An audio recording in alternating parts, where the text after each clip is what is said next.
ರಾಷ್ಟ್ರಪತಿಗಳು 31ನೇ ತಾರೀಕು ಸಂಜೆ 8:30 HL ಏರ್ಪೋರ್ಟ್ಗೆ ಬರ್ತಾರೆ.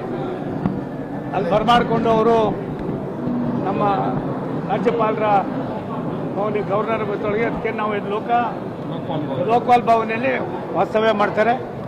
ಮಾನ್ಯ ಬೆಳಿಗ್ಗೆ 9 ಗಂಟೆಗೆ ಬಿಟ್ಟು 9:30 ಹೆಲಿಕಾಪ್ಟರಲ್ಲಿ ತುಮಕೂರು ಬರ್ತೀವಿ. ತುಮಕೂರಿನಲ್ಲಿ ಕಾರ್ಯಕ್ರಮವನ್ನು ಇಲ್ಲಿ ಬಂದ ಮೇಲೆ ಗದ್ದಿಗೆಗೆ ಹೋಗ್ತಾರೆ.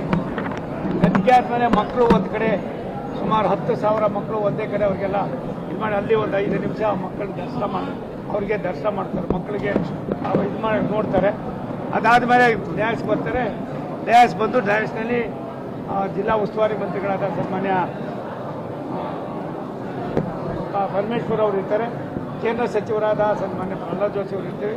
ನಾನಿರ್ತೀನಿ. MB ಪಾಟೀಲ್ ಇರ್ತಾರೆ. ಸುರೇಶ್ ಗೌಡ್ ಇರ್ತಾರೆ. ಜ್ಯೋತಿ ಗಣೇಶ್ ಇರ್ತಾರೆ. ರಾಜಣ್ಣವ್ರು ಇರ್ತಾರೆ. ಜಯಚಂದ್ರ ಅವರು ಇರ್ತಾರೆ. ಮತ್ತು ಇದೊಂದು ಸುಮಾರು ವಿಶೇಷವಾಗಿ ರಾಷ್ಟ್ರಪತಿಗಳು ತಮ್ಮ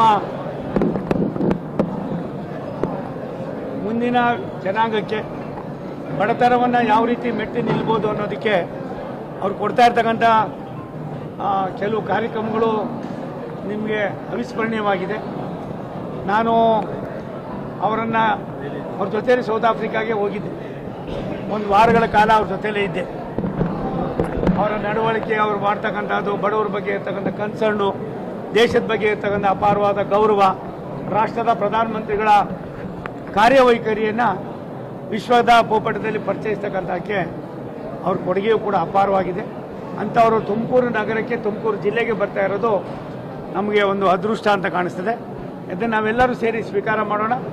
ರಾಷ್ಟ್ರಪತಿಗಳ ಈ ಕಾರ್ಯಕ್ರಮವನ್ನು ಯಶಸ್ವಿ ಮಾಡೋದಕ್ಕೆ ಮಾಧ್ಯಮದವರ ಪಾತ್ರ ದೊಡ್ಡದು. ದಯವಿಟ್ಟು ಸಣ್ಣ ಪುಟ್ಟದನ್ನು ಮರೆತು ಯಾವುದಕ್ಕೆ ಆದ್ಯತೆ ಕೊಡಬೇಕು ಅನ್ನೋ ಮನವಿಯನ್ನು ನಿಮ್ಗೆ ಮಾಡೋದಕ್ಕೆ ಇಚ್ಛೆಪಡ್ತೀನಿ.